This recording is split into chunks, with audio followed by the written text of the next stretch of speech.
Bien, chicos, espero que estén haciendo su tarea, estudiando su parashá para hacer su presentación en la última clase.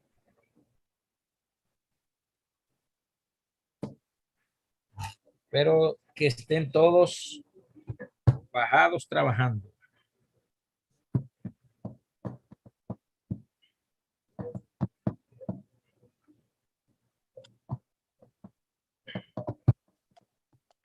Yo no sé.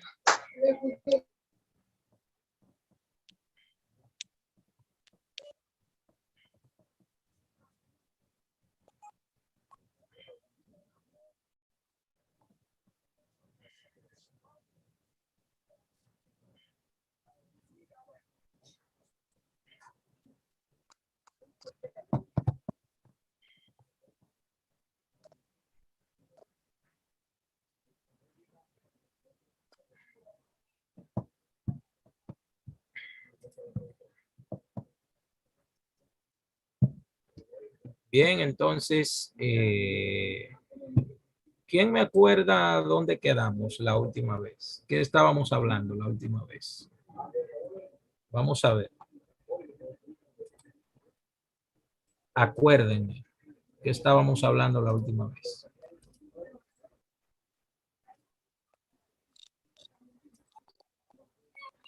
Vamos, vamos, te estoy esperando. ¿Qué hablamos la última vez?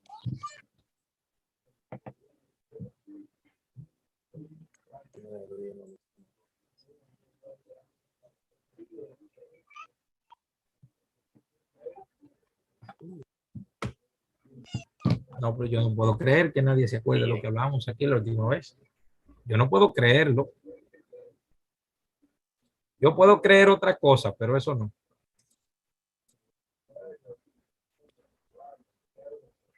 Empezamos, Shalom More, empezamos Acá soy yo hablando que de no lo que escucho, era la o qué es lo que palabra está sucediendo. Ajalá. ¿Ustedes me están escuchando? Sí, Yo digo lo yo, ¿me escucho, escuchan? ¿Sí? yo escucho. Sí. ¿Usted me Ok. escucha a mí? Sí, sí, yo lo escucho. No escucho a los demás. No sé si tienen problemas, y Belice, Yanni, Yosaini, Ana, Karen, Mayra. ¿Me pueden escuchar? Yo no sé si, Eh, Sí, se More, escucha. no responde porque yo tuve que salir antes de finalizar la clase, entonces no sé en qué punto usted incluyó. Ok. Bien, entonces no se acuerdan dónde quedamos.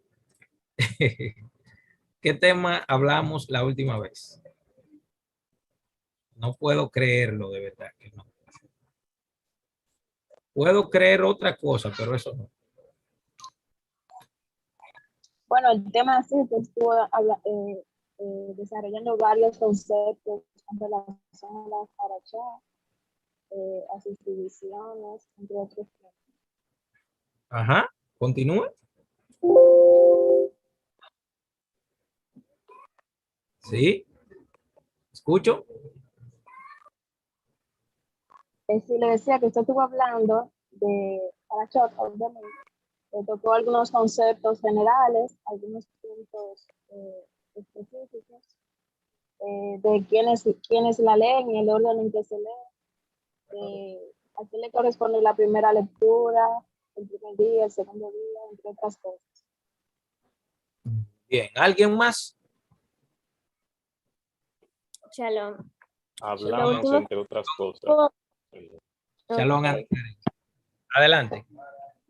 Lo último que usted estuvo hablando el jueves pasado fue sobre los geonim y usted decía que ellos se significa genios y que este grupo de sabios fue los que dividieron la Torá en 54 parashot para que así puedan ser leídas en un año.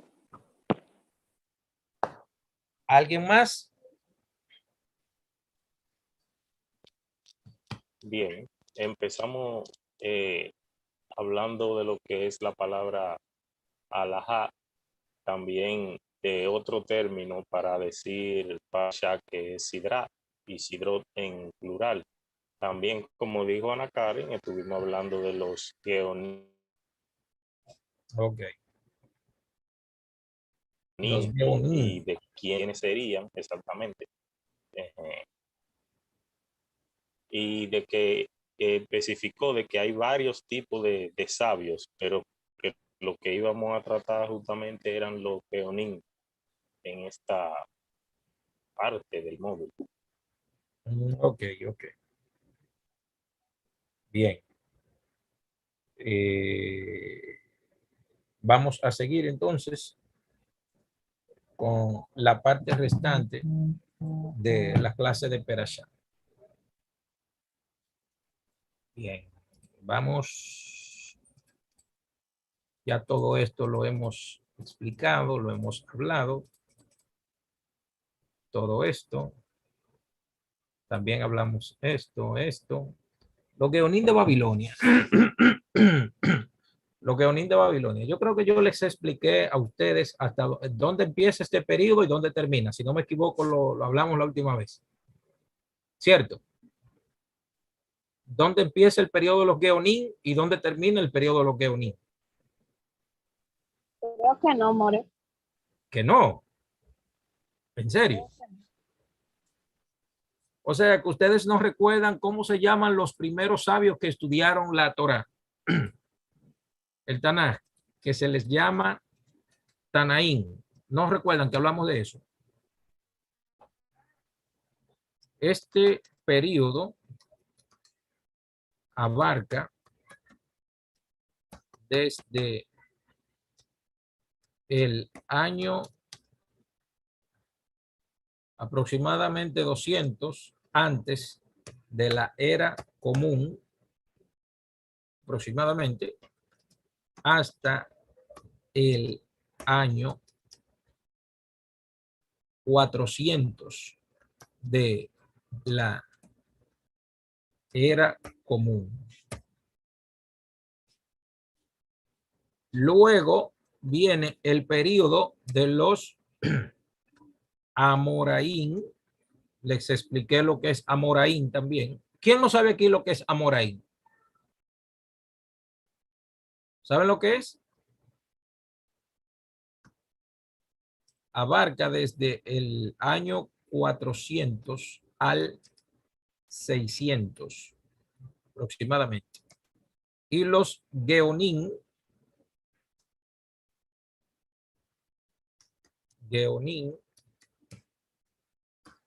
desde el 600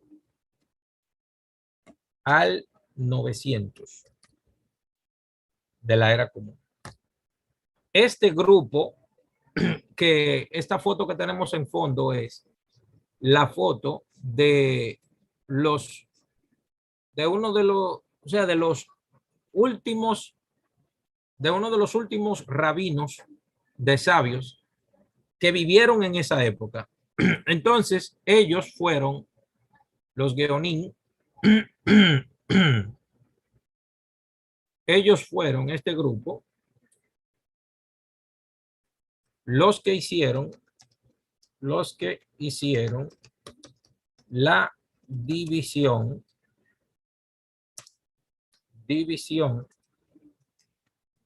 de las 54 perashot de la Torah.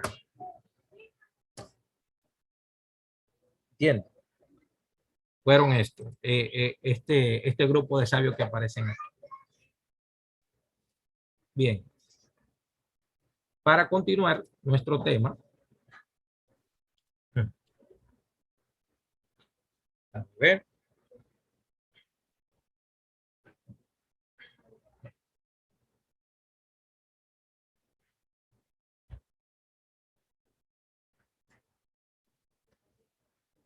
Ok, vamos a seguir. Fíjese bien. Aquí tenemos la división de Eretz Israel. La división de las Perashot de la Torá en Eretz Israel. Eretz Israel quiere decir la tierra de Israel. La división de Eretz Israel tenía un total de 154 Perashot. Acuérdense que les hablé de esta palabra la semana pasada. Les hablé de esta palabra, sidra, que el plural sería sidrot, lectura trienal de la Torah. O sea, esta la leían en 3 años. Común en las comunidades que seguían las costumbres de Eretz Israel. ¿Entiende? Entonces, la división de Babel fue la que sobrevivió. Si ustedes se fijan de hecho, esta Biblia que contiene esta división, esta Biblia se llama la Biblia Bomber, la Biblia Bomber del año 1517. Y aquí abajo dice, Benilifnei Mareba de Maskile Lideorayita Biltlat Sheni.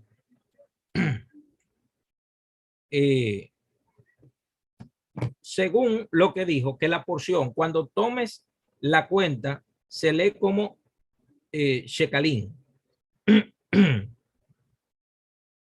O sea que estos eran los hijos de los que leían esta Torah en 3 años, esta Torah que aparece aquí, con la división de Eretz Israel. Entonces, como dice aquí, la primera Biblia masorética significa de la tradición de los masoretas. Ellos fueron los que le colocaron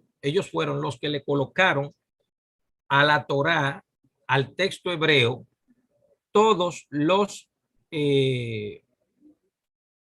puntos. Déjame ver cómo yo se los muestro. Ellos fueron los que le colocaron a la Torá estos puntitos. Les voy a mostrar ahora mismo. Sí, lo tengo por aquí. Por ejemplo, aquí tenemos el libro de Shmuel. Fíjense que cuando la Torá estaba escrita, pueden verlo ahí en la pantalla. ¿Sí? ¿Pueden ver la pantalla? Ok, los masoretas fueron los que le agregaron estos puntitos a las letras hebreas. Todos estos puntitos que están aquí, que en hebreo se llaman nikudot, porque originalmente el texto hebreo no tenía ningún punto de eso que se ven ahí. ¿Entiende? Este punto, por ejemplo, que se llama Hirik, este que se llama Sheva, miren, esta que se llama Zeret, ¿entiende? Esta que se llama Jolán, etcétera. Todos esos puntos se lo colocaron ellos a las escrituras para que la gente que no sabía hebreo la pudiera leer. ¿Entiende? Como dice aquí en el libro de Samuel, Baji Ish Echad, había un hombre, Minha Ramataín, de la tierra de Ramataín. ¿Recuerdan el personaje que se menciona en el Nuevo Testamento? Que se llama José de Arimatea. ¿Quién lo recuerda, ese personaje? ¿Lo recuerdan? José de Arimatea. ¿Saben quién es? ¿Quién es José de Arimatea, por cierto? Según la palabra, José de Arimatea fue quien fue donde Pilato a pedir el cuerpo del maestro para sepultarlo. ¿Sabe usted de qué denominación judía era él, José de Arimatea? ¿De qué grupo? No. ¿Alguien sabe aquí de qué grupo era José ¿De de qué Arimatea? grupo? ¿De qué tribu?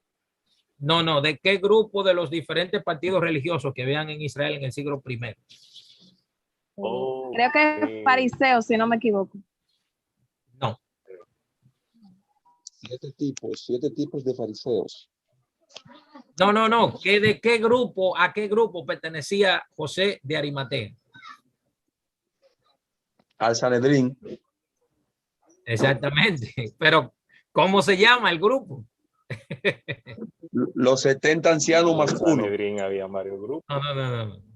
Eso lo sabemos. Usted me está hablando del conteo. Yo le estoy hablando que cómo se llamaba ese grupo. ¿Cómo se llamaba? ¿Qué nombre tenían ellos? Sí, usted lo dio ahí, usted dio eso, sí, pero se me ha olvidado el nombre primero. No, pero yo voy a tener que mandarlo a leer el Nuevo Testamento entero a ustedes de nuevo. Fíjense bien. Fíjense bien. Aquí dice el texto. Estoy en primer libro de Samuel, capítulo 1. Aquí dice que había un hombre, Is-Ehad, un hombre, Min-Haramataín, del monte o de la tierra o del lugar de Ramataín, Haramataín. Mírenlo aquí. El Señor que aparece en el Nuevo Testamento, que pide el cuerpo de Jesús, se llama Joseph Haramataín. Él era del grupo de los Sadoquín. ¿Quiénes son esos, los Sadoquín? Saduceo. Los saduceos. Voy a tener que mandarlos a leer el Nuevo Testamento otra vez a ustedes. No es Arimatea que se llama. No es Arimatea. Se llama Haramataín. Haramataín, como está aquí, mírenlo ahí. Haramataín. Eso no está en la clase, pero lo dije simplemente para que los que no lo supieran, pues, tuvieran esa idea por ahí guardada. El Cana, el padre de Shmuel y Joseph de Arimatea, eran del mismo sitio, del mismo lugar. Bien, continuamos entonces como la enseñanza. Fíjense, la primera Biblia masorética, que el texto hebreo masorético, impresa, contenía las dos divisiones, escuche bien, contenían las dos divisiones de la Sidrot de Israel, que son las que se leen en 3 años, y las 54 de las academias de Babel. ¿Entienden? Contenía ambas divisiones. Bien.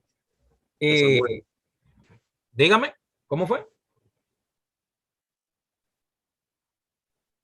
Sí, ¿alguien dijo algo por ahí? Hello. Digo yo, ¿pueden ver la presentación, la diapositiva? ¿Se ve? Sí. Ok, Sí, se ve. ok.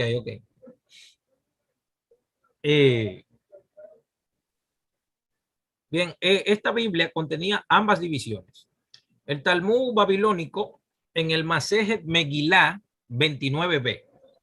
Bien, cuando yo hablo de textos del Talmud, siempre tengo que hablar, cuando se habla de un tratado del Talmud, tengo siempre que explicar.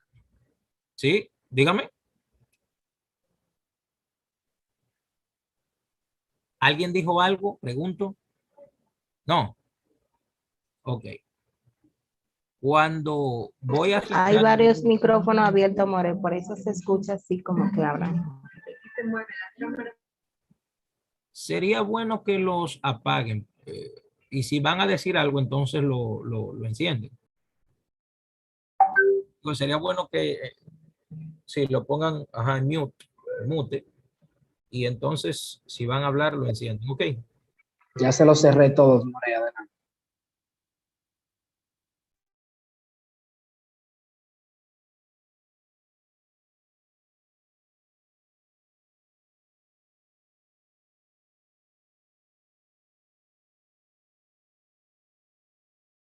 de Megilá. Megilá es un tratado del Talmud que explica las leyes de la festividad judía de Purim, que aparece en el libro de Esther. Uno le llama libro, pero en realidad no es un libro, es una Megilá. Una Megilá es una carta, ¿entiende? Entonces tenemos 5 Megilot en el texto hebreo, tenemos 5. Entonces este tratado habla sobre esas leyes, las leyes de la fiesta de Purim. Para la gente de Occidente, es decir, eres de Israel, dice aquí, que completan el ciclo de la lectura de la Torah, no en un año, sino en 3 años. Fíjense, el Talmud ya contiene la base de la diferencia de la lectura en la tierra de Israel y en Babel. Ya en el Talmud se habla de las diferencias que habían entre ellos. Déjame ver, dice por aquí. Sí, el Talmud, bueno, es bastante larga la cita. También hay una otra cita del Talmud que se encuentra en el mismo tratado de Masej Megilá 29b, página 11, que dice: la baraita traída de aquí dice que si la porción se lee en Shabbat Shekalim, esto es un Shabbat especial que hay en el calendario hebreo que se llama Shabbat Shekalim, cae una semana antes o después de leer la misma porción como parte del ciclo regular, o sea, del ciclo regular que se lleva leyendo todas las semanas, que se leen en 2 semanas seguidas. En la tradición babilónica de leer la Torah en un año, fíjense, en Megilat, aquí en el Talmud, en Megilat 29b, y también aquí en el Talmud Megilat, tratado de Megilá, tratado de Megilá 29b,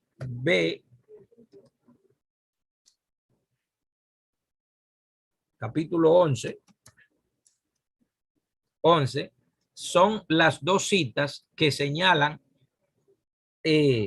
cuando se leía, o sea, cuando se leía en Israel durante 3 años, mientras que esta cita que tengo abajo dice claramente, en la tradición babilónica de leer la Torah en un año, dice claramente, esto solo puede suceder con Éxodo 30, porque hay una parashá que se llama Kitizá, cae alrededor de esta época del año.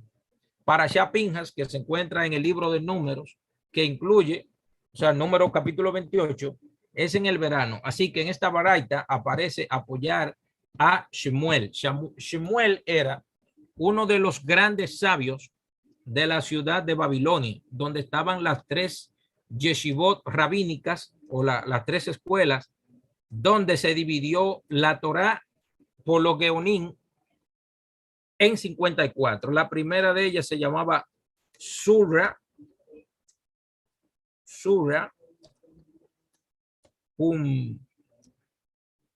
Pumbedita y Neardea.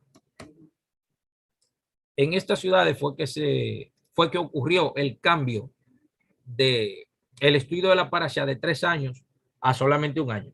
Sin embargo, el Talmud explica que la baraita refleja, la baraita, cuando ustedes escuchen esa palabra baraita, sepan que están hablando del Talmud y específicamente de la parte B de la primera parte del Talmud que se llama Tosefta. Dice, sin embargo, el Talmud explica que la baraita refleja la costumbre de Eretz Israel, donde leen la Torah en un ciclo trienal, o sea, en 3 años. o posiblemente 2 veces en 7 años. Ellos se tardaban de 3 años a 3 años y medio, más o menos. Por lo tanto, no hay una época fija del año en la que Éxodo 30 o número 28 sería leído. Cualquiera podría caer en Adar, por ejemplo, en esta época en Israel. Este año hebreo es de 13 meses. Por lo tanto, en este año tenemos en el calendario, tenemos 2 meses de Adar, que son Adar Aleph y Adar Bet. O sea, tenemos 2 meses. Este cambio ocurre para que la fiesta de Pesach siempre caiga en la primavera. Siempre caiga en la primavera. Entonces, lo que hacen los sabios es que le agregan un mes para que la fiesta de Pesach siempre caiga en esa época. Entonces, aquí las parashot tienen un cambio porque algunas se leen 2 en una semana. Por ejemplo, cuando estudiamos la parashá de Néstor, que era Nisam, no, la parashá de Néstor que estudiamos, ¿cuál era? Por fin. Fue Vayelech Nitzavim, ¿verdad? Vayelech Nitzavim. Cuando el año no tiene el Adar 2 que tenemos ahora, que tenemos Adar 1 y Adar 2, entonces hay parashot que se leían juntas, pero al extenderse un poco, entonces se leen separadas. Entonces, cuando uno toma un Sefer Torah, o sea, una traducción de la Torah al español, dice en algunas ocasiones, cuando la perashá se leen juntas, se leen así asado. Cuando no se leen juntas, se leen diferentes. No se lee igual. Muchos datos de esto uno los va analizando más adelante con el paso del tiempo. Uno le va encontrando más sentido a medida que uno va profundizando un poco más en el conocimiento. Bien, la división de capítulos y versículos inicia con las disputas del siglo XIII. No quisiera meterme mucho a hablar de ese tema porque esas disputas se originaron cuando el pueblo de Israel, muchos judíos fueron acusados de matar a Dios y se formaron muchas disputas entre los siglos XI, XII y XIII, que incluso hay una discusión en internet que para los interesados se llama así. Si quieren leer una de esas disputas de Rabí Moshe ben Nachman, Rabí Moshe ben Nachman, llamado por sus siglas Nachmanides, le decían, o simplemente Ramban.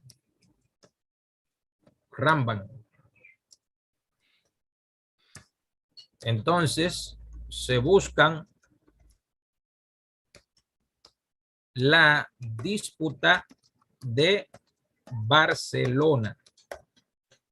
Para los que les interese leer sobre las disputas,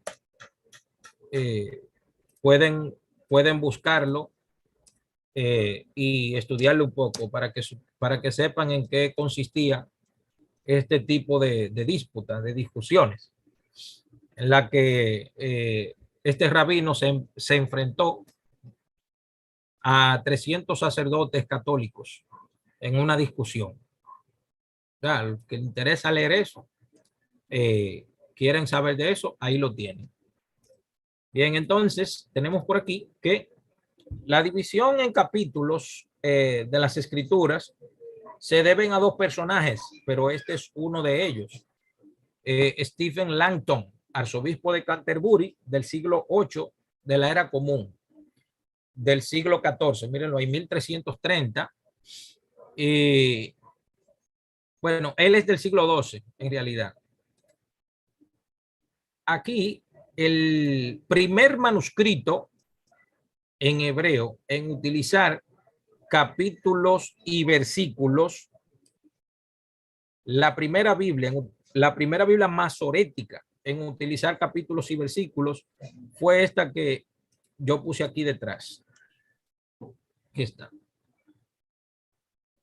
Entonces, como la división de capítulos y versículos en cierta forma, le da, escuchen bien, la aplicación de versículos y capítulos al texto hebreo, que originalmente el texto hebreo, acuérdense, no llevaba vocales, tampoco llevaba capítulos ni versículos. No sé si ustedes pueden ver detrás de mí, antes de la oración final que tengo aquí detrás, pueden ver esos dos puntos que están en la penúltima letra, aquí donde está mi mano. ¿La pueden ver? Esos dos puntos que se ven ahí. Déjame ver si puedo. Sí. Esos puntos que se ven debajo de mi mano, ¿lo pueden ver? Esos dos puntos que tengo detrás, es una forma de cómo el texto masorético le aplican capítulos y versículos, y esos dos puntos indican que ahí se terminó un versículo. Bien, entonces cuando la Septuaginta se le coloca esos capítulos y versículos, no necesariamente, escuchen esto, no necesariamente coinciden con el texto hebreo. No necesariamente. Incluso cuando yo les di a ustedes las lecturas que al lado decía hebreo, recuerdan la lectura que yo les puse que al lado decía hebreo. Esto es importante mencionarlo. ¿Por qué esto es importante mencionarlo? Porque una vez al texto hebreo, a la Torá, se le colocan capítulos y versículos, se forman nuevas perashot. Se forman nuevas. No son las perashot oficiales, pero se forman nuevas perashot. ¿Entiende la idea? ¿Por qué? Porque en el Talmud, una sección de estudio se llama Daf, que es una hoja. Y dentro de las hojas hay Mishnayot y hay también Sugiot o Sugiyá, que son párrafos. ¿Entiendes? Que también se le llama Perashá, porque Perashá tiene que ver con medidas. Entonces, cuando este señor que tengo aquí, el obispo Langton, inventa el sistema de capítulos y versículos, que fue una muy buena idea, ¿entiendes? No la inventaron los judíos, el asunto de los capítulos y versículos, pero fue una buena idea porque le ayuda a uno a cómo uno accesar rápidamente a un texto, a una sección, ubicar temas, etcétera, todo eso.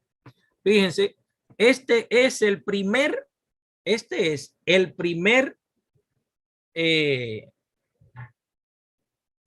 versículo, este es el primer versículo del texto hebreo con capítulos y con versículos. ¿Entienden? Entonces, estos puntitos que están aquí indican que ahí terminó ese versículo. Esto, de manera no general y no legal, es una perashá. Este llamado el Código de Alepo de Aarón Ben Asher de Tiberias del año 920 después de la era común. ¿Entiende? Eso crea nuevos espacios de perashot. Bien, seguimos. Como no había, o sea, ya les expliqué, como no había capítulos ni versículos, los primeros en usar este sistema no judío, pero de buen y excelente uso, fueron los Baalei Hamesorá, que fueron los que aplicaron los capítulos y versículos. Este es el primer versículo del libro de Yehoshua. Por cierto, ese es el primer versículo del libro de Yehoshua. Yehoshua es Josué. Bien. En la tradición judía, la Torá se lee en un rollo de piel de animal. ustedes deberían de saber que esto que vemos aquí es un rollo de piel de un animal kasher. Esto. ¿Qué es un animal kasher? Bueno, usted no va a ver nunca un rollo de Torah de un animal que no se come. Por ejemplo, de piel de caballo o de piel de cerdo, por ejemplo. O déjame ver, cualquier otro cuadrúpedo o mamífero que la Torá no permita su injerencia, o sea, que la Torá permita comerlo. Entonces, el animal del que se prepara el Sefer Torah, este Sefer Torah que está aquí, en la tradición judía, la Torá se lee de un rollo de pergamino de piel de un animal kasher.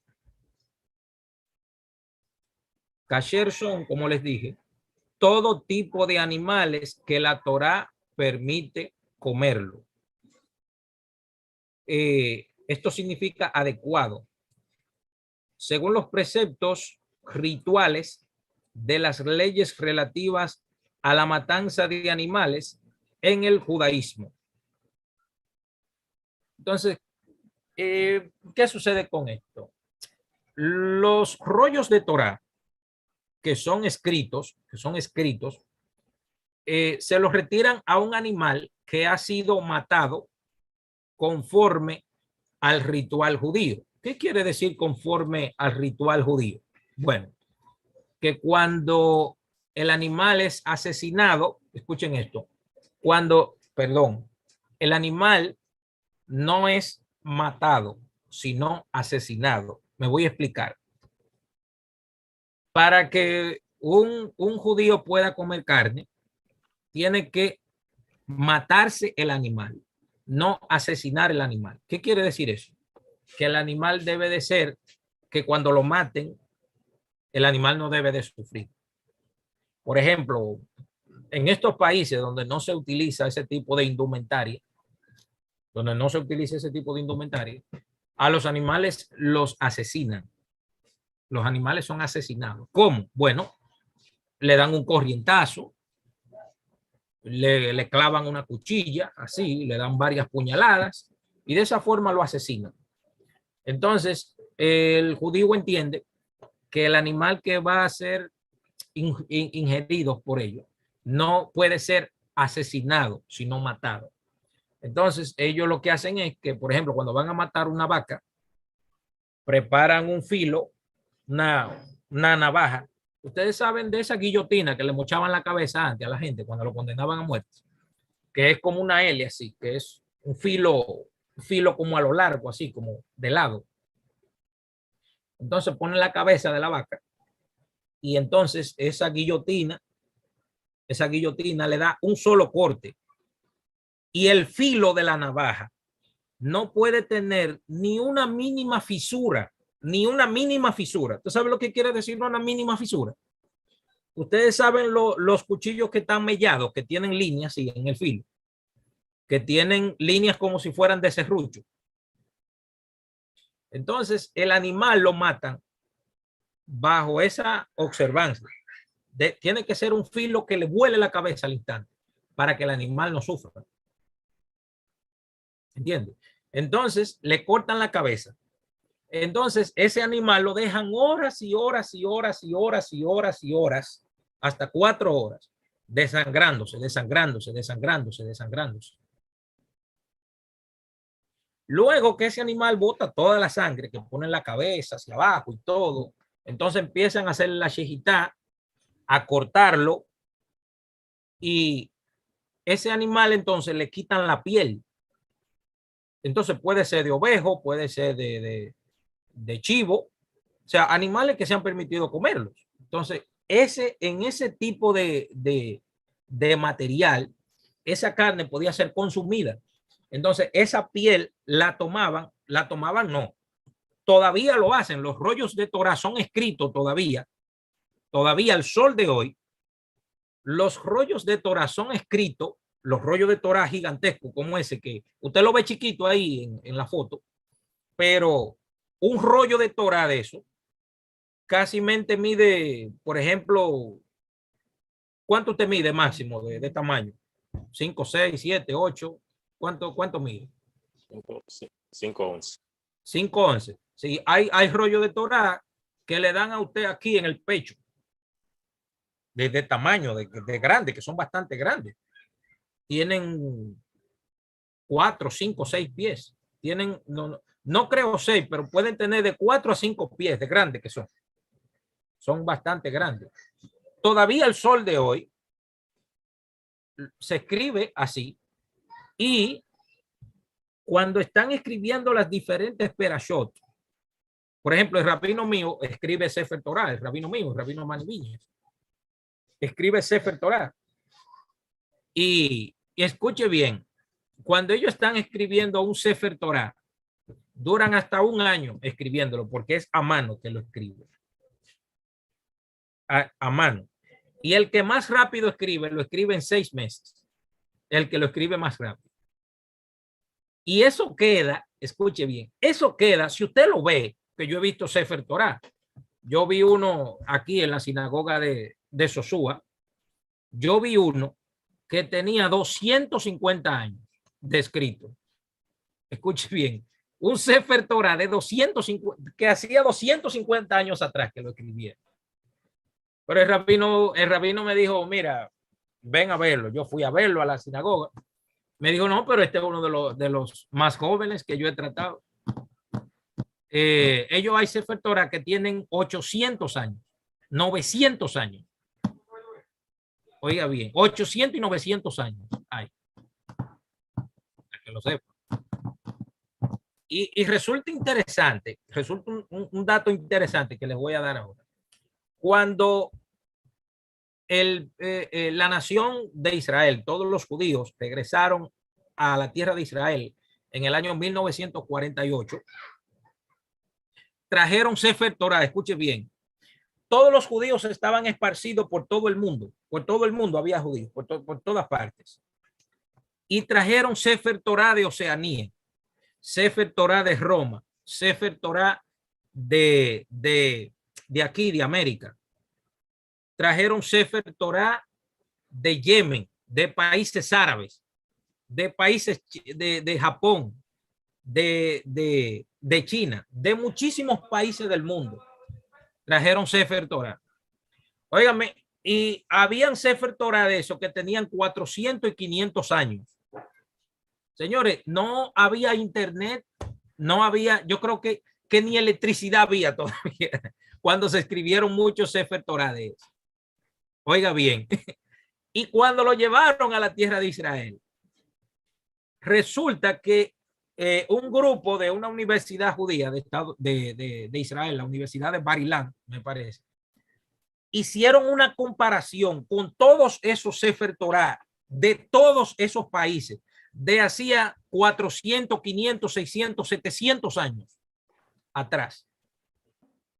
Y cuando los compararon unos con los otros, tenían el mismo, la misma estructura, la misma cantidad de letras por línea, porque los sofer están, los que escriben los Sefer Torah, saben cuántas líneas. Ven, por ejemplo, el libro de Bereshit que está detrás de mí. Ellos saben cuántas letras hay en cada una de las columnas que se escriben. En cada una de esas columnas. Saben cuántas letras hay. Cuando los compararon, estaba todo, óigame, de países que los judíos ni siquiera tenían contacto el uno con el otro. Y cuando trajeron todos esos Sefer Torah de 400, 500, 600, 700 años, porque eso lo guardan bien, ¿entiendes? El rabino mío lo mandaron a buscar de aquí, de la comunidad de Sosúa, aquí cerca de Santiago, aquí en Puerto Plata, y lo mandaron a buscar de Estados Unidos para reparar un Sefer Torah, es el que tiene 250 años, y él vino. Entonces, cuando él vino ya a darle tratamiento, a pasarle algunos polvillos y algunas cosas, y entonces cuando él venga tiene que reescribirlo otra vez, reescribirlo, porque ellos lo que hacen es que lo reescriben para que esos rollos de Torah permanezcan hasta por miles, miles y miles de años más. Bueno, hasta que venga el Mashiach, no se sabe.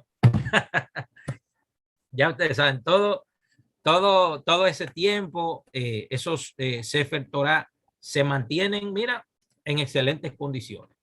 Digo, yo me tiré una foto con ese Sefer Torah. Si la tuviera a mano ahora, se lo mostrara, pero es una belleza, una maravilla. Ver una cosa de tantos años atrás, escrita, eso es una reliquia. Incluso hay Sefer Torah de eso. Escuchen bien, hay Sefer Torah de eso que cuestan. ¿Ustedes saben hasta cuánto dinero cuesta un Sefer Torah de eso? Cuestan hasta $80,000. Oiga bien, $80,000, dependiendo de la cantidad de tiempo que tengan. Hay que cuestan $100,000, $150,000, $200,000, dependiendo de la cantidad de tiempo que tengan. Porque, oigan, escribir uno de esos no es nada fácil. Escribir un Sefer Torah de eso. Escribir 308,000 palabras a mano. 79,000 letras a mano. Un trabajazo. Trabajo tremendo que hace. Estos son algunos datos sobre lo que es la escritura de un Sefer Torah. Entonces, el Sefer Torah debe escribirlo un sofer. Y la palabra en hebrea es sofer. Miren, existe mucha posibilidad de que Pablo, existe mucha ¿cómo se dice esto? Mucha probabilidad de que Pablo haya sido un sofer, haya sido un escriba de Torah, porque el hecho de enviar tantas cartas, etcétera. Y hay un versículo por ahí en el libro de Corintios, si mal no parece, que él dice que él escribió con grandes letras. Uno de mis profesores de la Universidad Hebrea de Jerusalén dice que probablemente ese versículo se refiere a que escribió probablemente en hebreo. Voy a hacer un intento a ver si lo encuentro el versículo, a ver si lo encuentro. Déjame ver, grandes letras, si no me equivoco, yo creo que así que dice. Ok. Lean Gálatas capítulo 6, versículo 11, por favor. Gálatas. Sí, 6:11. Néstor, léete ese versículo, por favor.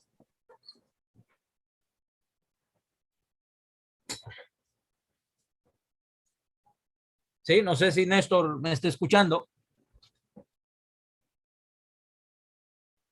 Hello.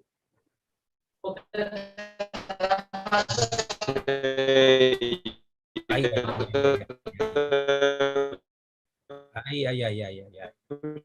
El internet de Néstor está pésimo. Lo que pasa es que estoy trabajando con... Bueno, está bien, vamos a dejar Néstor. Y no voy a poder leer ahora mismo. Ok. ¿Quién lo va a leer? Estoy aquí para no dejar de tapar. Ok. Yo lo puedo leer. Sí, adelante. Leo. Sí. Dice, mirad con cuán grandes letras os escribo de mi propia mano. Ajá. Yo escuché una explicación de uno de mis ex maestros de la Universidad Hebrea de Jerusalén que dijo que o sea, que eso que dice ahí, mira con grandes letras os escribo, que existe mucha posibilidad de que esa carta y muchas de las cartas de Pablo hayan sido escritas en hebreo. Porque él le preguntó a un amigo de él que es profesor de griego clásico, del griego de aquella época, porque habían dos tipos de griego. ¿Entiendes? Un griego uncial y un griego que no era uncial. o sea, minúsculo y mayúsculo. Y por ahí le llaman griego koiné y no me acuerdo el otro. ¿Entiendes? No me acuerdo el otro, cómo le dicen. Dice que Griego koiné y griego vulgato, creo que, o vulgo. algo así. El punto es que el profesor mío puso, Néstor, levantó la mano, pero tú tienes, el internet tuyo tiene problemas. ¿Me escuchan bien ahí? Sí, adelante. Sí, lo que pasa es que no me ves muy activo. Es porque estoy resolviendo con algo. Ahora me estoy en la calle. Yo me conecté para no perderme la clase. Si no, yo me conecto muy tarde. Pero lo de el griego mayúsculo y minúsculo, el enuncial, no tiene que ver con el tipo de griego. No, existían o existen hasta el momento 3 tipos de griego, que es el griego clásico, el koine y el griego que se habla en Grecia, el actual, ahora mismo.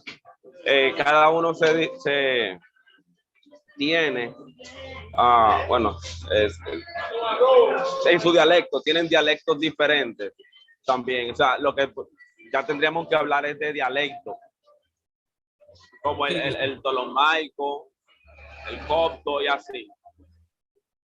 Es lo único, pero solamente existen esos 3 tipos de griego. El clásico, el koine, que el koine es que está,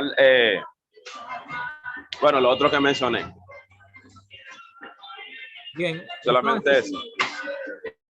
Mi profesor explicó, bueno, mi ex profesor explicó que él le dijo a un profesor de griego clásico que leyera el Nuevo Testamento griego, y cuando lo leyó, que analizó la estructura de la carta de Pablo, dice que ese orden y la forma estructural en la que está escrita aparenta ser una traducción de otro idioma que se volcó al griego. ¿Entiende? Entonces, por ahí se sospecha que las cartas de Pablo probablemente, muy probablemente, fueron escritas en hebreo, pero por razones mayores no existen esas cartas, o por lo menos no se han encontrado, no se sabe dónde están. ¿Entiendes? Y por eso se sospecha que ese versículo de Gálatas 6:11 es una clara indicación de que probablemente haya sido escrito en hebreo. ¿Entiendes? Ese versículo que aparece ahí. Bien, entonces les decía que el Sefer Torah es escrito por un sofer. Un sofer es un escritor de Torah, aunque sofer es más escriba que es más un escriba que cuenta las letras, como los soferín. Aquí dice en hebreo soferín, o sea, los soferín antiguos que escribían la Torah y que contaban sus palabras, o sea, contadores de las letras. Eso se encuentra en el Talmud babilónico, en el tratado de Kiddushin, como dice aquí. Kiddushin significa santificación. Este es un Sefer Torah en una bimá, esa mesa que está aquí, esa mesa que está ahí, se llama bimá en una sinagoga.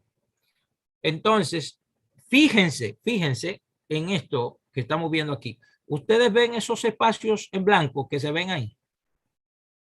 No sé si lo pueden ver. Déjame ver si puedo ajustar el cambio de esto. Ok, míralo aquí. Bien, les pregunto, ¿pueden ustedes ver esos pequeños espacios en blanco que se ven ahí? ¿Está? No sé si lo pueden ver. Sí. Esos pequeños espacios en Sí. blanco. Esos espacios Sí, en blanco que están ahí, de ese tema es que vamos a hablar ahora. Fíjense bien, eso que están ahí. Esos espacios en blanco que están ahí, no están ahí de lujo. No, no, no. Esos espacios en blanco que están ahí es lo que evolucionó al sistema de Perashá que tenemos hoy en día. Eso que se ve ahí, fíjense. Miren cuánta Perashot hay ahí. ¿Recuerdan cuál fue la cantidad mayor de Perashot que yo le mencioné que hay en un Sefer Torah? ¿Quién se recuerda?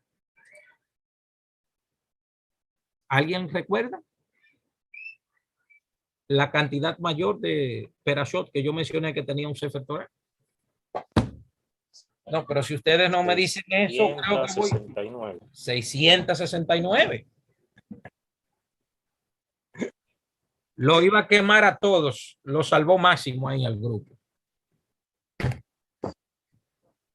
Máximo lo salvó porque no están escribiendo, parece. Sí.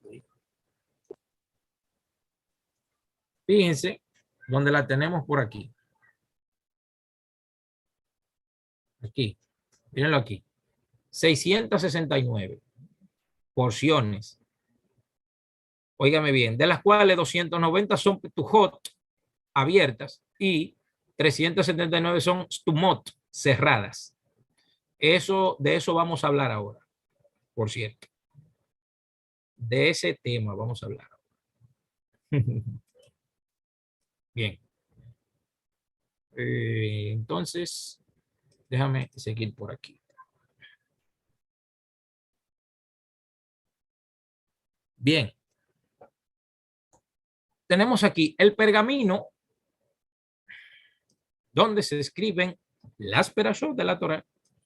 El pergamino debe prepararse especialmente para su uso, tal con productos que ayudan a que sea duradero y se caligrafía con tinta también kasher. Aquí dice en hebreo, ahí dice, con tinta kasher. O sea, que esa tinta procede de algún tipo de animal que también es kasher, que está permitido por la Torá comerlo. No se utilizan cosas para este fin que no estén permitidos por la Torá comerlo. Bien, voy a abrir brevemente los micrófonos y me gustaría ver las cámaras también, los que puedan, para hacer una pregunta. A ver, quiero, qué sé yo, escuchar 3 o 4 personas. ¿Por qué creen ustedes que el rollo de Torá y la tinta debería de ser de un animal apto para consumo del pueblo?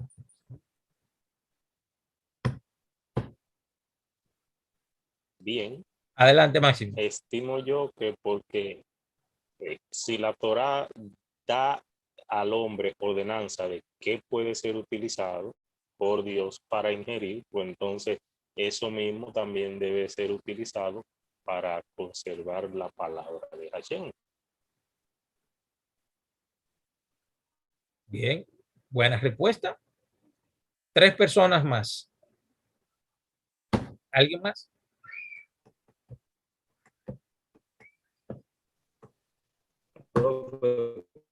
Perdón, yo no escuché porque el internet me está sacando estoy por aquí por San Juan, y entonces me está sacando el internet de la clase.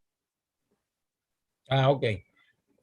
¿Por qué creen ustedes que los sabios, los rabinos que decidieron escribir la Torá en una piel de un animal que es permitido? ¿Qué creen ustedes de esa deducción? Bueno, vamos a utilizar tal piel de tal animal. ¿Cómo lo entienden eso? ¿Cómo se entiende?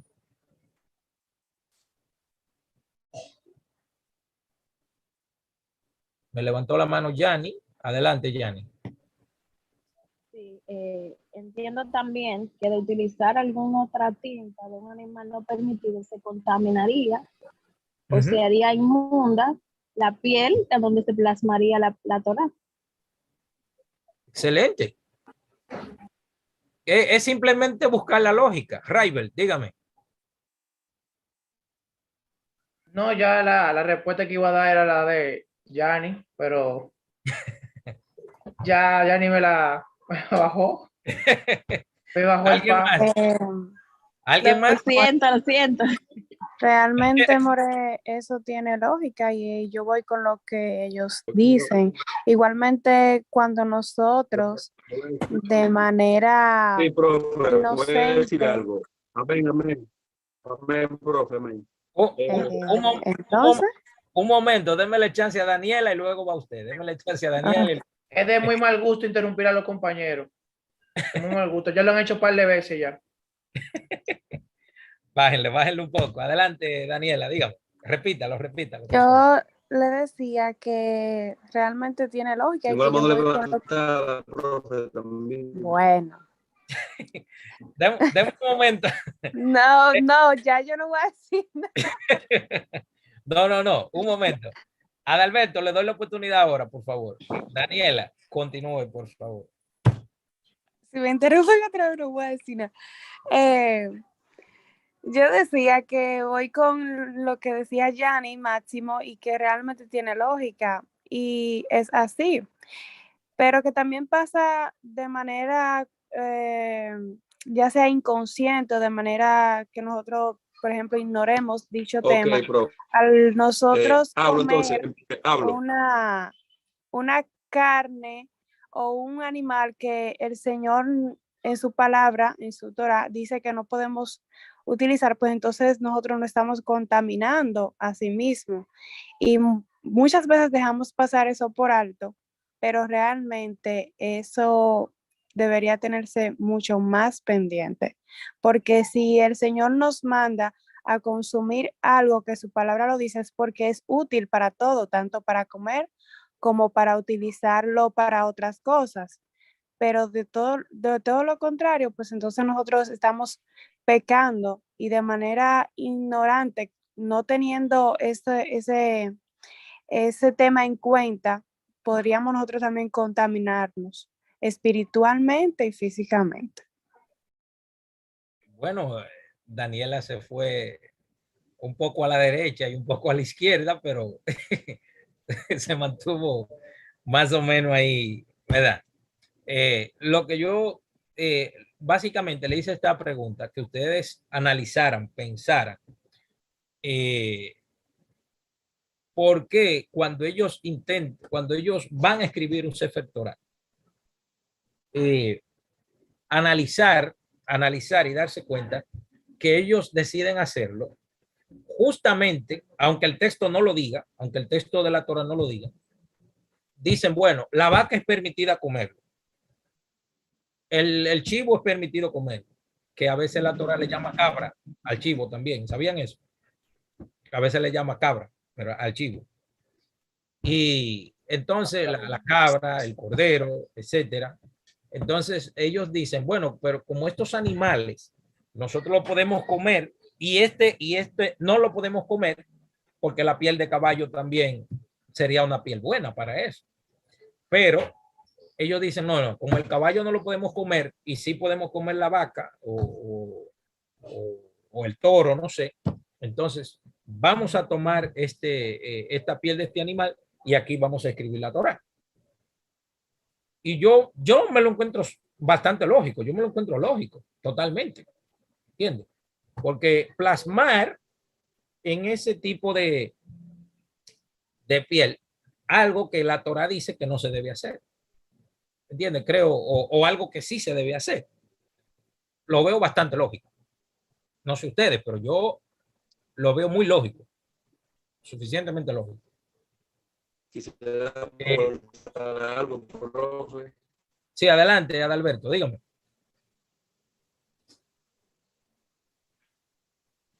Algo muy bonito. Y es cuando entendemos, ¿verdad?, que la Biblia nos enseña que en aquellos tiempos las especies de sacrificio que se hacían eran con animales ciertamente, como usted hablaban, y animales que ciertamente podían ir ante la presencia de Dios con ofrenda. Y vemos la simbología que pasa con Jesús, de que cuando aquella persona estaban en pecado, el sumo sacerdote permitía que ellos pusieran la mano en su cabeza para que el pecado pasara a aquel cordero y fuese sacrificado a Jehová por el perdón de los pecados. Ahora bien, vemos que Jesús también tiene una simbología de como cordero. O sea, por eso también es uno de los motivos de que en el cordero también se podía escribir aquellas palabras que ciertamente son vida. Amén. Sí, sí, claro. Ven, es cuestión de analizar todo esto. Uno analiza todo esto y uno saca sus conclusiones, como hizo Adalberto ahí, ¿entiendes? Entonces, a medida que uno va entendiendo toda esta temática, toda esta cultura, todo este folclore del pueblo de Israel, entonces usted va sacando sus propias conclusiones asimiladas al texto bíblico y va comprendiendo, ¿verdad? La dimensión que aparece de esto. De hecho, en el libro de Daniel, capítulo 1, dice que él no se quería contaminar con la comida del rey. Ahora, yo les hago la pregunta a ustedes. ¿A qué contaminación se refiere? Amén. Usted sabe que era la contaminación del alma, la contaminación del alma, porque aquellos frutos eran presentados a Baales en aquellos tiempos. Entonces, cuando comemos cosas que son presentadas a Baales y no hacemos lo que usted nos enseñó a bendecir a Dios por los alimentos, entonces hay que viene una contaminación de nuestra alma, nuestro espíritu. Amén. Déjenme seguir escuchando. Yani, adelante, dígame usted. Bueno, en mi opinión, pienso que pudo ser que dentro de lo que se consumía como alimento, hubiesen algunos animales, como usted dijo, que eran considerados inmundos o prohibidos para ellos, y quizá por eso él no quería contaminar. En ese sentido. Exactamente. Cuando en Daniel se habla de contaminación en cuanto a alimentos se refiere a comida, no se refiere al alma, se refiere a comida.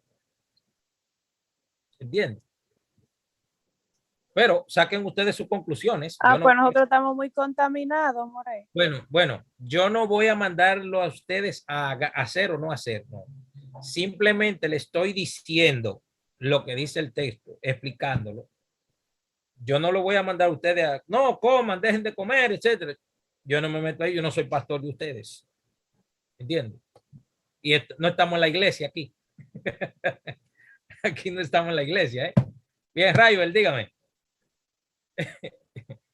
Bueno, yo entiendo que tanto Yani como el pastor Adalberto Martínez, ambos tienen razón, pero en aquel entonces se hablaba específicamente de comida, o sea, no de contaminación del alma. O sea, se le ofrecían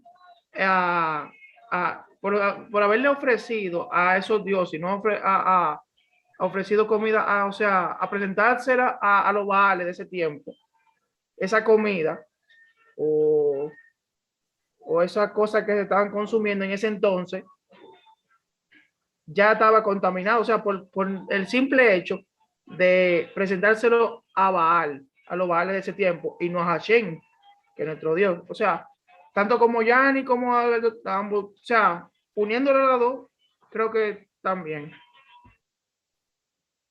Ok. Sí, pero en su sentido primario, ustedes deberían de saber que cuando se habla de contaminación y se habla de comida, ustedes deberían de saber de qué estamos hablando. O sea, ahí no hay mucho que pensar. O sea. Bien, ¿puedo decir algo más?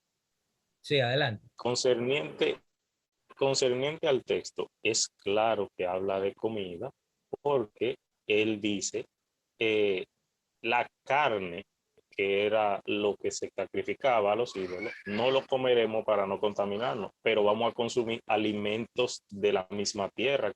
¿Cuál eran? Legumbres, porque la legumbre ellos no la sacrificaban, ellos solamente la cosechaban.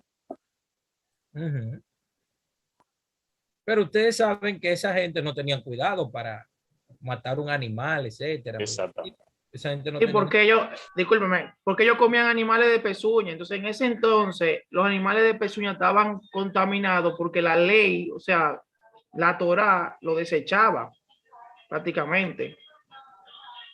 Entonces, ¿sí? Como no tenían costumbres, o sea, era muy diferente a la costumbre babilónica de la cultura judía. O sea, ellos entendían en ese entonces que era pecado consumir ese tipo de carne, no tanto porque los sacrificios que eran para Baales, sino porque no eran animales de pezuña también. Sí, sí, exactamente. No, no. O sea, ese tipo de comida, óigame bien, encima de que estaba ofrecido a los ídolos, encima de eso, toda esa comida ofrecida a los ídolos, toda. Incluso en Hechos capítulo 15 también, lo sacrificado a los ídolos está prohibido, sea carne o no sea carne, está prohibido. ¿Sí o no? ¿Me equivoco? O usted va a una hora santa y come. ¿Eh? Pregunto, ¿usted va a una hora santa y come? Yo no como que voy a hora santa. Yo ni voy. ¿Eh? No, no, porque Claro. bueno, cuando yo lo digo lo siguiente, a veces a uno lo invitan y uno por acompañar el dolor del compañero, del amigo, etcétera, ¿tú me entiendes? Tú vas, aunque eso no es algo que tú le des, qué sé yo, un respeto religioso, no algo que se identifique contigo, pero la persona que está pasando por el dolor es un amigo tuyo, o es un compañero, o es un colega, qué sé yo, un familiar lejano, cercano, uno va a identificarse, a ser solidario. ¿Entiendes? Entonces, si a usted le sirven ese tipo de comida con todas esas vírgenes que están ahí y todo eso cosas y toda esa estatua que están ahí, esa comida está ofrecida a eso. Ahora, yo le pregunto, si usted fuera a ser solidario con alguien, ¿usted se come esa comida aunque no tuviera carne? Usted sabe que no, ministro, dominicanamente hablando, no, porque uno va y le dice, nada, te acompaño en tu dolor, te acompaño en tu sentimiento, dominicanamente hablando, te doy el pésame, pero que le ofrezcan ese tipo de comida uno no lo va a hacer porque dice, uno le va a llegar al kit y dice, pero ve acá, pero ya está contaminado. Ah. Yani levantó la mano. Adelante, Yanis. Yo tengo una pregunta y la pregunta es la siguiente. La Biblia dice textualmente que los alimentos que Daniel rehusó consumir estaban dedicados a los ídolos. 1. Y 2, voy a recalcar o a apuntar lo que decía Máximo en relación a los alimentos. Y es que Daniel lo acentúa cuando dice denme legumbres, haciendo referencia que sí era con relación a los alimentos, literalmente, no con relación a contaminar el alma o el cuerpo. Espero su respuesta. Sí. El hecho es que Daniel no quiere comer carne, ¿entiende? Él le dice mejor que le den legumbres, ¿entiende? Pero la pregunta es... Ahí está sobreentendido que la contaminación está en la carne. ¿Entiendes? Si le dicen que le dé legumbre, probablemente no está ofrecida a un ídolo, probablemente, pero yo tengo que leerlo bien el texto y analizarlo. Ahora, como dicen que le den legumbres, y las legumbres probablemente podrían estar en la mesa o tal vez no, habría que averiguar. Lo que yo sí entiendo es que la contaminación de la que se habla ahí es referencia a carne porque contrariamente le dice que le den legumbres. Pero tendría yo que leerlo un poquito más, ¿entiende? Un poquito más a fondo. Sí.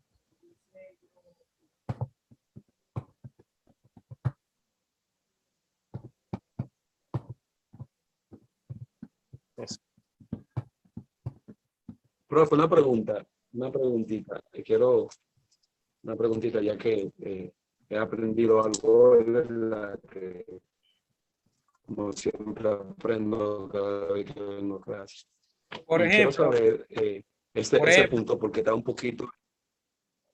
Por ejemplo, miren, antes de que Adalberto continúe, por ejemplo, miren lo que dice el versículo 8. Fíjense lo que dice el versículo 8. Y Daniel propuso en su corazón no contaminarse con la porción de la comida del rey. Entonces, aquí no está hablando de alma, está hablando de alimento. Ahora, que una gente diga que los alimentos no contaminan el alma sería otra cosa. Pero según Levítico dice que no consuma esos alimentos para que no impurifiquéis vuestras almas. Me parece que en el capítulo 26 por ahí que dice. Entonces dice, con la comida del rey puede ser cualquier tipo de comida, ni con el vino que él bebía. ¿Sabían ustedes que en Israel los judíos no toman vino que no sea cosechado por ellos? ¿Sabían ustedes eso? Que no toman vino que sea cosechado por ellos. No toman vino que sea cosechado por ellos. Porque una explicación un poquito más profunda de por qué vino la destrucción en la época de la reina Esther era porque los judíos de Media y de Persia se estaban bebiendo el vino de ellos. El vino de Ahasverosh. Ahasverosh es Artajerjes. Artajerjes. Era porque se tomaban el vino. Miren, según la tradición judía, el vino, escuchen bien, el vino, la persona que lo manipula le transmite su esencia al vino. La persona que lo manipula. Si es un idólatra que lo manipula, en el Humash, en los 5 libros de Moisés dice que los paganos hacían libaciones a sus ídolos con vino. Hacían libaciones a sus ídolos con vino. Entonces, hoy en día, por lo menos yo soy un vendedor de vinos judíos. Yo tengo vinos aquí de Israel, que son los vinos que se utilizan para la Santa Cena. Y el pan también. Pero el verdadero pan de la Santa Cena, no la galletita esa que venden por ahí, no. El verdadero pan sin levadura.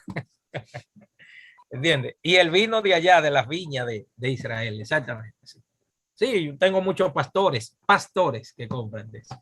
Señores, nos hemos ido un poco lejos de la clase. Vamos a regresar. Sí, fuimos un poco lejos. Vamos a regresar. Sí. Dice Raibel aquí, dice que la galletita. Pero poco a poco se va. Y el jugo de suero ese de Santal de uva. Neto, me va a matar tú de la risa aquí ahora.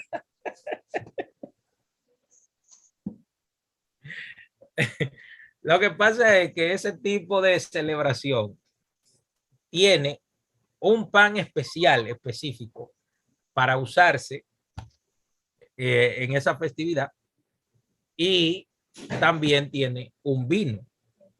No es todos los vinos, de hecho, lo que se come en la festividad de la Santa Cena, ustedes le llaman Santa Cena, pero en el hebreo se llama Pesa o Pascua. Pesa la Pascua. Ajá, exactamente. Tiene su vino preparado para ese uso y el pan preparado para ese uso, específicamente para ese uso. De hecho, yo tengo aquí uno, si desean se lo puedo mostrar. Si desean se lo puedo mostrar. Yo tengo... Sí, por favor. Tengo aquí... Por favor. Por favor, muéstrenos. ¿Quieres verlo? Ah, ok. Yo sí quiero verlo.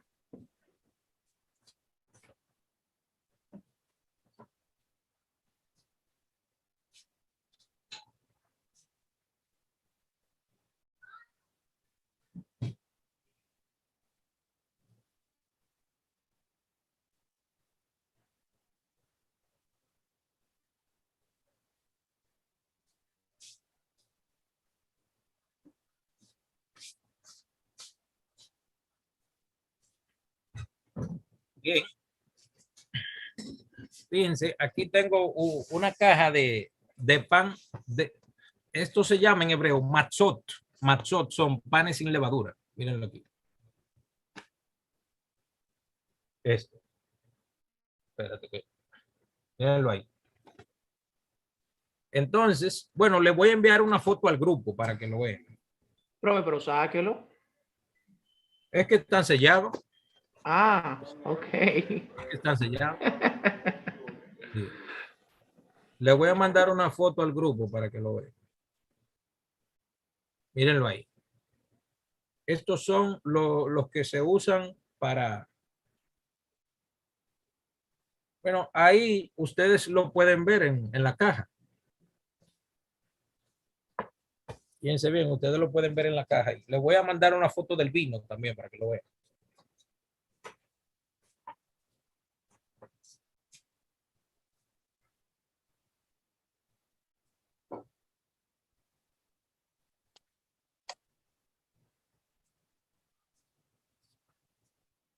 Fíjense, aquí tengo 2 botellas de vino de Israel. Fíjense bien, aquí tengo una, esta. Y aquí tengo otra. Este se llama vino de la tierra de Canaán. Mírenlo aquí. Y este es un vino de allá, de la tierra de Israel. Vino de Galilea. Bueno, el vino de Galilea. Él es vino y vino de Galilea. Sí. Sí. Mírenlo ahí. Estos son los que se usan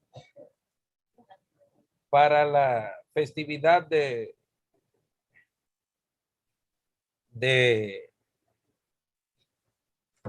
la Santa Cena. Yo digo Santa Cena para que ustedes entiendan, pero yo por lo general no lo llamo por ese nombre. Fíjense.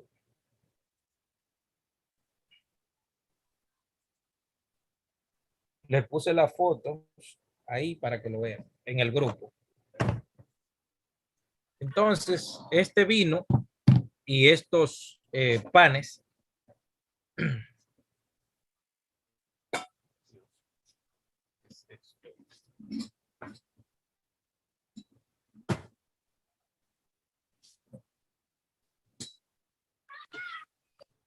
estos vinos y esos panes son fabricados para ese propósito.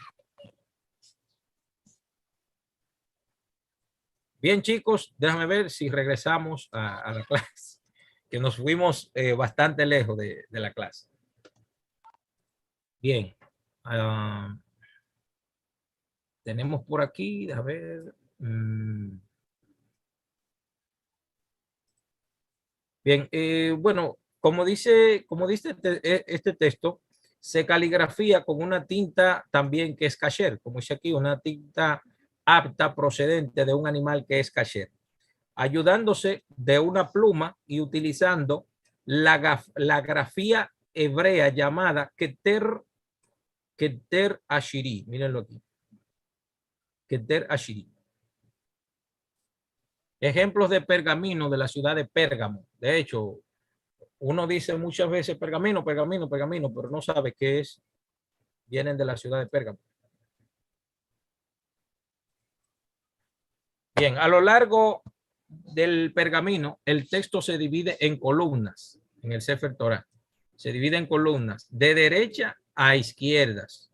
Ustedes saben que el idioma hebreo se lee de derecha a izquierda. O sea, el texto hebreo lo leemos así, de derecha a izquierda. Lo voy a mostrar por aquí nuevamente. Mírenlo aquí, este es el libro de Shmuel Aleph. Primer libro de Samuel. Mírenlo aquí. Aquí dice Shmuel Aleph.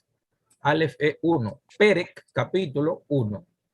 Bien, entonces aquí se lee para acá. Para allá. Bien. Para allá. Se lee el texto. Si nos da tiempo, vamos a estudiar un poco.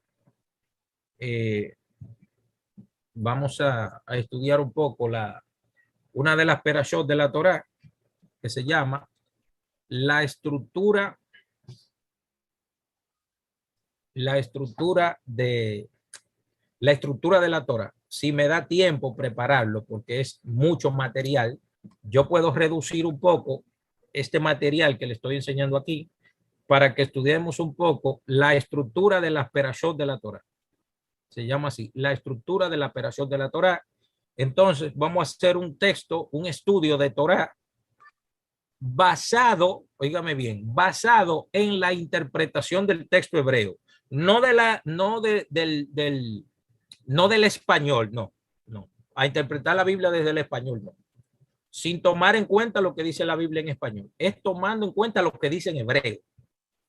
Pero quiera Dios que me dé tiempo a hacerlo para que podamos ver algo maravilloso que se aprende del texto hebreo. Dime, Néstor. No, está bien, More. Está un poquito fuera de la clase, pero algo que usted dijo ahí, quería esa información, pero está bien. Queda muy poco tiempo. ¿Cuál es? Bueno, a nosotros se nos enseñó, More, que en el hebreo las letras son números y los números son letras. Entonces, nosotros tendríamos que utilizar, por ejemplo, su equivalencia en números siempre. Cada vez que vayan, por ejemplo, que cuando usan, por ejemplo, un capítulo y un versículo, su equivalente es en letra. Exactamente, el equivalente es en letra. Es así. Ok, a ver. Claro, míralo ahí, ve. Es así. Míralo aquí, Perec 1, capítulo. Dios mío, ¿cómo? Espérate, déjame ver cómo es que voy a poner la letra. Ok, aquí. Fíjate, aquí dice Shmuel. Mira una Aleph aquí, una Aleph. Entonces, momento.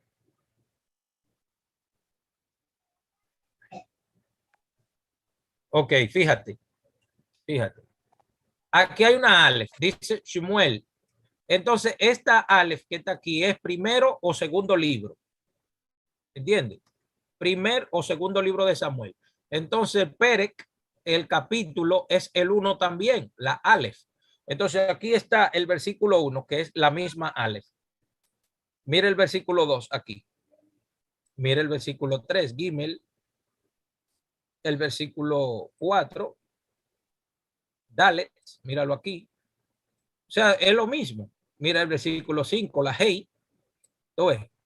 Por aquí tenemos el versículo 10, la Yod. ¿Tú ves? Mira, o sea, todas las letras son los mismos versículos. O sea, que uno tiene que tener pendiente, uno debe de tener pendiente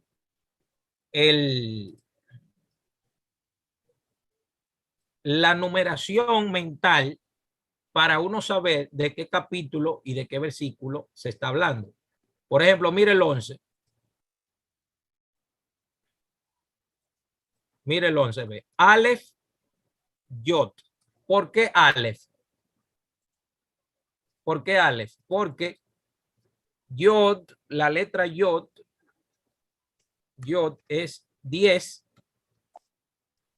Es el 10. Y la Aleph es 1. Aleph es 1. Entonces, cuando tú ves Yod Aleph es 11. Gracias, More. Muy buena información. Gracias. Sí. Mira el 10 aquí donde está. Y ve el 11. Míralo aquí. ¿Tú ves? Entonces así uno lo va leyendo hacia la derecha y se va encontrando que los versículos, por ejemplo, en la tradición de la Masoré, de esta Torá, los versículos tienen las letras más pequeñas. Por ejemplo, mire el 12 aquí, ¿ve? Más pequeñas. Algunos los tienen más grandes. Pues, exactamente. Algunos lo tienen más grandes. Bien, estamos aquí. A lo largo del pergamino, el texto se divide en columnas. El texto hebreo contiene, o sea, las columnas del texto hebreo contienen este tipo de columnas, así. Así. Así. Entonces, ¿qué sucede? Las leyes de Sofer Stam son los hombres que escriben la Torá. Por ejemplo, esa línea que yo tengo ahí, déjame borrarla. En un Sefer Torá, esta línea tiene cierta cantidad de letras y esta también. Y esta también. Entonces, fíjense qué cosa. Para escribir un Sefer Torah, para escribir un Sefer Torah, la cantidad de líneas que se ponen aquí, de letras, debe de ir aquí también. Y debe de ir aquí también. Si la cantidad de letras de una columna no coincide con la otra, ese Sefer Torah no es kasher. Ese Sefer Torah simplemente no sirve. ¿Por qué? Porque, ¿por qué razón? Porque las letras deben de respetar las leyes de Sofer Stam, que son las perashot abiertas y las perashot cerradas que pertenecen a un Sefer Torah. Yo tengo un pequeño Sefer Torah de lujo aquí en mi casa. Tengo un pequeño Sefer Torah de lujo. Mírenlo aquí donde está. Esto es un pequeño Sefer Torah, pero esto es lujo. Esto no es kasher, sino es simplemente un lujo. Yo lo puedo sacar de aquí de este protector que tengo. Fíjense, aquí lo tengo abierto. Fíjense cómo se ven las columnas. Fíjense. Es un poco difícil de ver. Simplemente le voy a tirar una foto para que lo vean en el grupo y para que vean las perashots que están dentro del Sefer Torah. Le voy a enviar la foto. Déjame pararlo porque se me quiere cerrar. Sí, déjame ver si está al derecho. Sí. Vayhi el Moshe, Vaydaber, Hashem, Elaf. Ok, sí, está derecho. Entonces, ustedes van a ver los espacios en blancos en el grupo y van a poder apreciar las perashot. Déjame ver. Van a poder apreciar las primeras perashot de la historia. Mírenla ahí. Esos pequeños espacios en blanco que ustedes pueden ver ahí en la foto, los que puedan ver su celular. Espérate, no ha llegado la foto. Parece que el internet está un poco lento. Bueno, ahí llegó ya se fue. Déjame ver. Estas letras son muy pequeñas. Sí. Fíjense que este texto hebreo que yo les acabo de enviar no tiene ni kudot. O sea, ven las letras, las puntitas, los puntos que están del texto que está detrás de mí. ¿Lo ven? Las puntitas, los puntos pequeños que están debajo. ¿Lo ven? Fíjense que el texto de la foto que yo le envié no tiene esos puntos. No los tiene.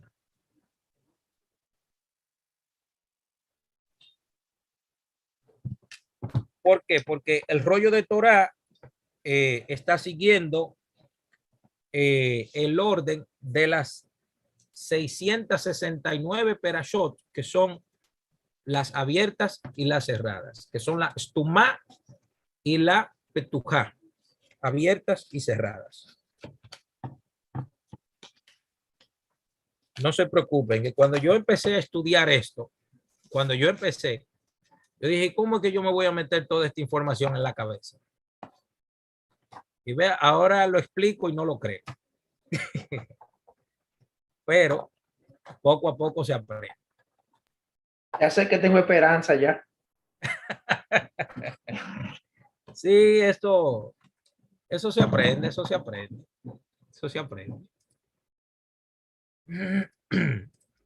Fíjense, tenemos aquí, estamos explicando todo esto. Cada columna tendrá, escuchen bien, 42 líneas. debiendo haber entre cada línea el mismo espacio que ocupará una línea. O sea, en las diferentes columnas tendrá 42 líneas cada columna escrita, es decir, el mismo ancho que equivale al tamaño de la letra. Cada piel o parte del pergamino, se denomina yeriá en hebreo, no tendrá menos de 3 columnas. O sea, el Sefer Torah, para respetar las perashot antiguas, dice ahí, no tendrá menos de 3 columnas ni más de 8. Todas las columnas comienzan con la letra Vav, que se escribe, la letra Vav se escribe así. Así. No sé si ustedes han visto que el nombre de Hashem, de 4 letras, se escribe con, así, miren. Yod, Hei. Voy a poner esta rayita aquí para no escribirlo y poder borrarlo. Que una vez escrito el nombre de Dios no se puede borrar. Yod, Hei, Vav, así. Vav, Hei. Entonces, cada vez que el texto hebreo empieza, debe de empezar por esta letra.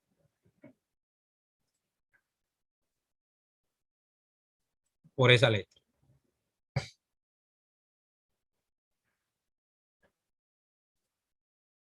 Bien, entonces,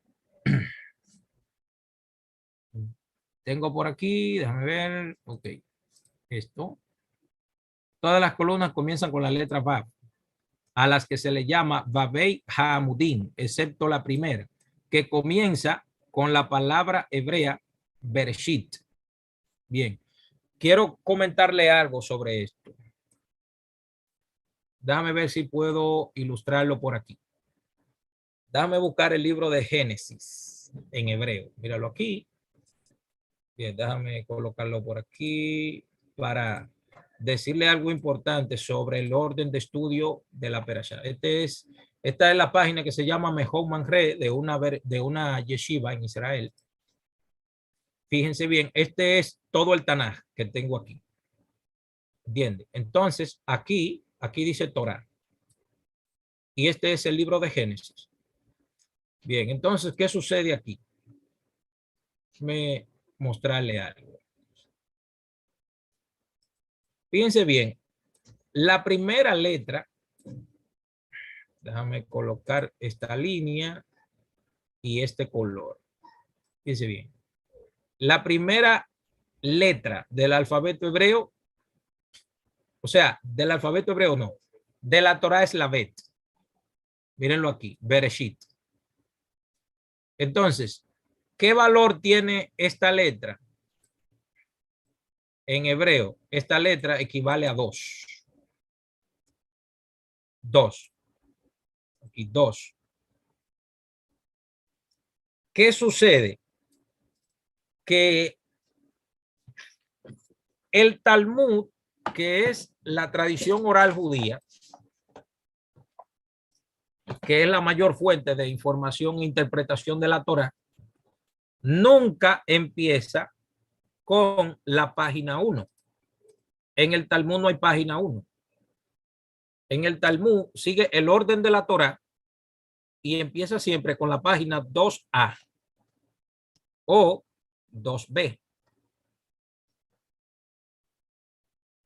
Si alguien le dice a ustedes, no, porque dice el Talmud en la página 1,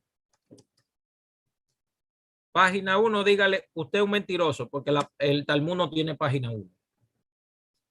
La Torah empieza con Bereshit, escuche bien, con Bereshit, que es la primera letra del alfabeto hebreo, y el Talmud sigue el mismo nivel de estudio, con la letra 2. Entonces, ¿a dónde está Dios aquí en el texto? Muy fácil. El texto en hebreo dice, Shema Israel, Hashem Eloheinu, Hashem Ehad. Ehad quiere decir uno. Uno. Entonces, Hashem en el principio creó el cielo y la tierra.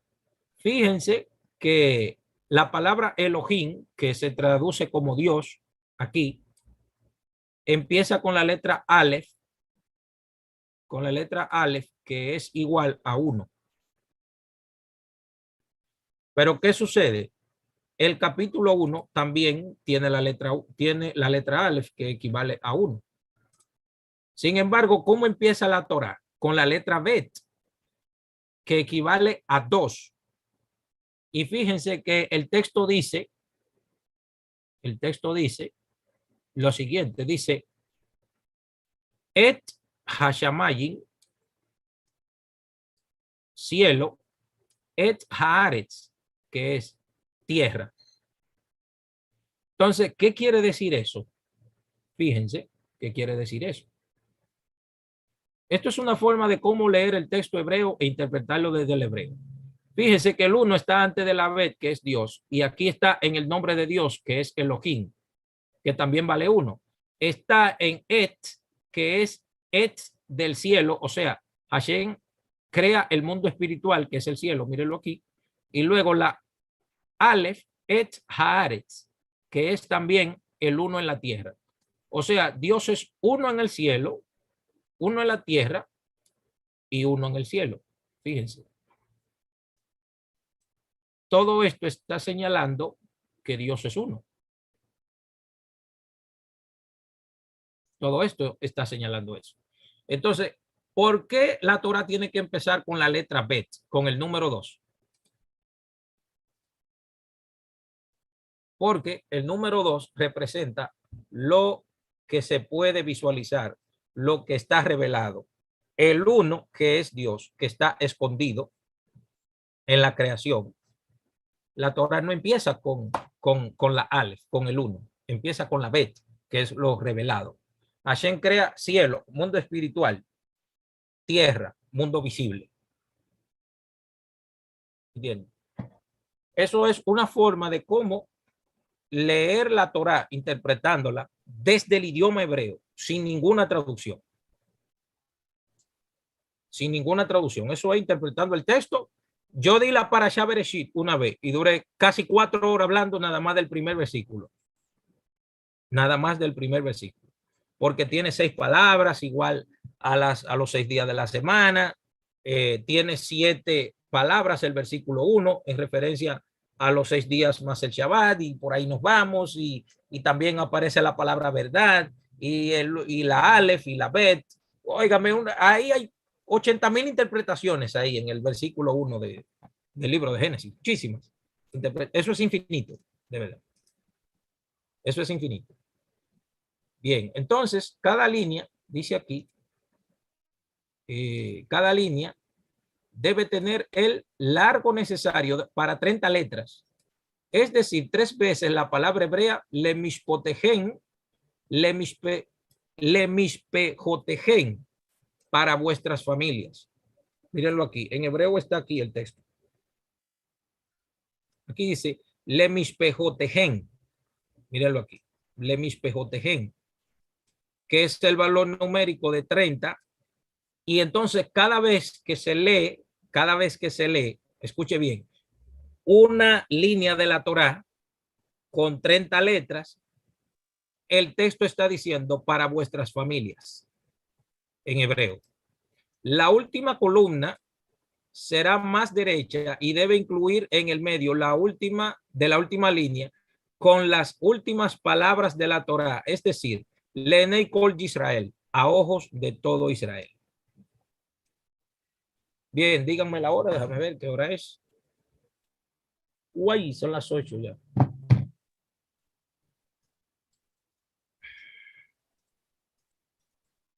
Bien. Bueno, vamos a dejarlo aquí ya. Una pregunta, ¿esta es la clase número 2 o 3? ¿Qué clase es esta? La número 2 de Parashá 2. La número 2 de Parashá 2. Bien. En la próxima clase yo voy a hablar ya de los datos finales de esta clase porque la última clase será exposición. Voy a expresar o a enseñar lo que es una parasha abierta y una parasha cerrada. No vamos a poder explicarlo todo, pero vamos a hacer un esfuerzo en resumir lo más importante que hay aquí. Y voy a ver si me da tiempo para que hablemos sobre la estructura de las perashot de la Torah, qué forma tienen, cómo se interpretan, pero solamente del hebreo. No voy a interpretar el español ni la traducción. Vamos a interpretar y a contar el hebreo directamente, sin nada de traducción. Bien, chicos, terminamos la clase aquí. Preguntas y comentarios.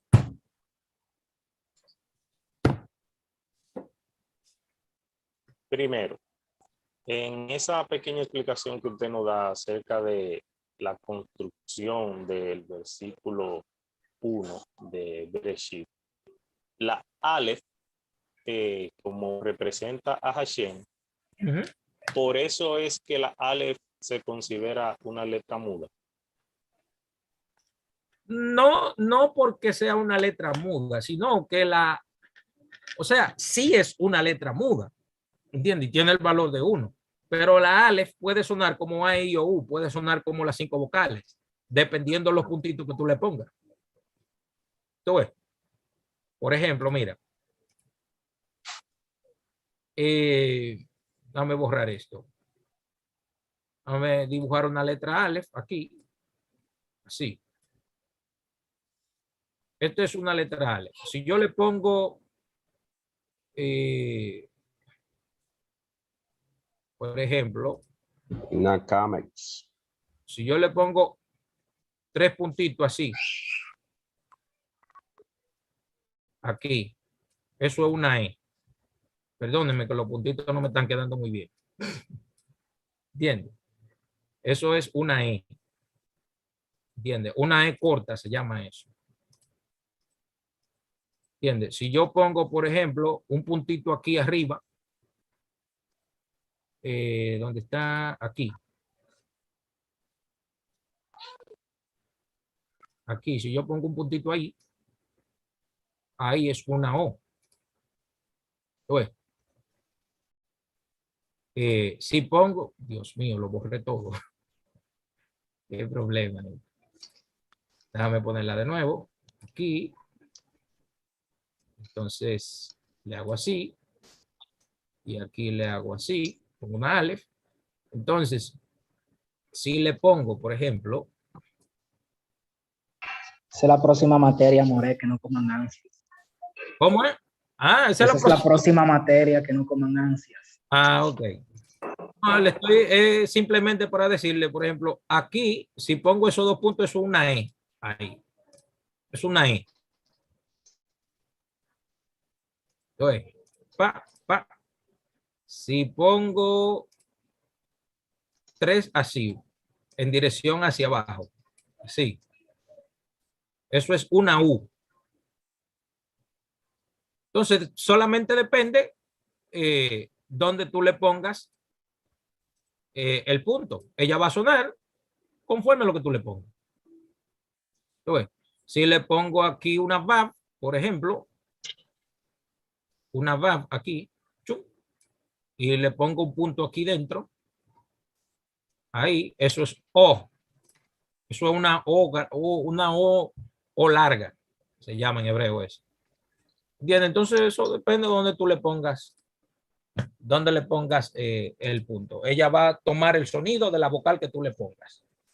Entonces, también hay otra letra que se llama Ayin. Ayin. Por ejemplo, déjame ver. Ustedes recuerdan el versículo que está en el libro de los Salmos que dice que la gente con mucho, déjame ver, 80.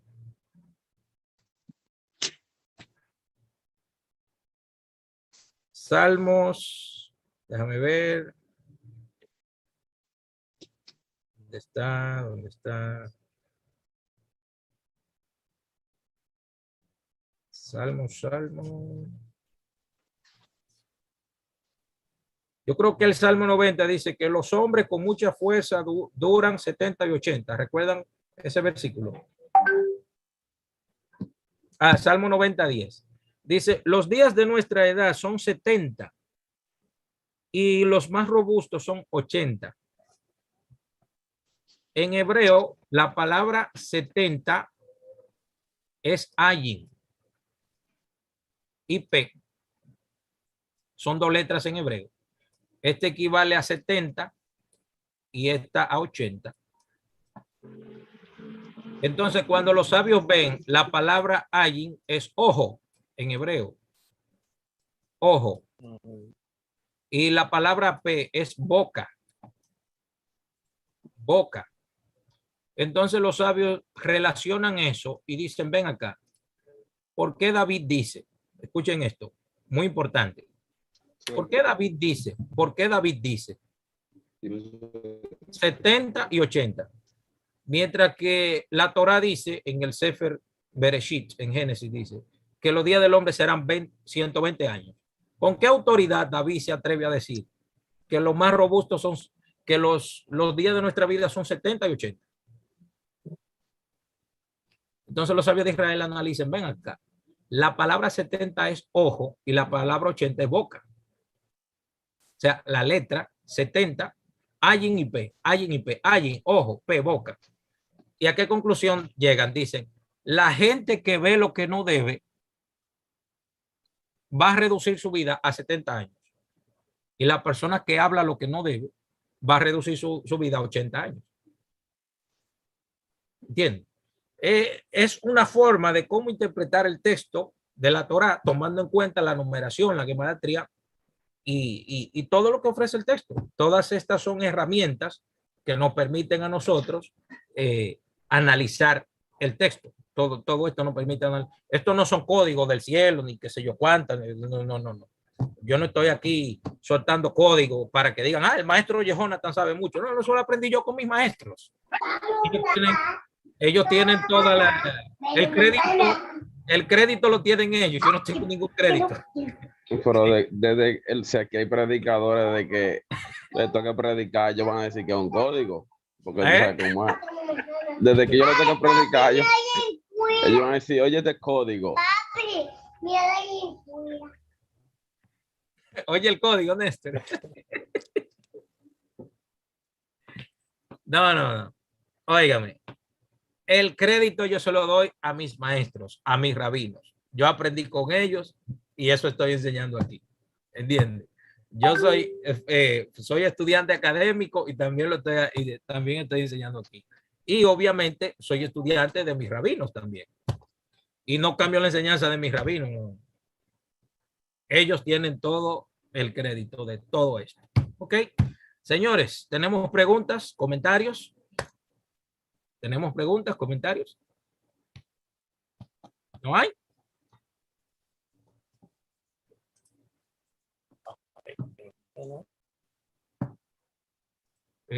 ¿No hay preguntas? ¿No hay comentarios? ¿Terminamos?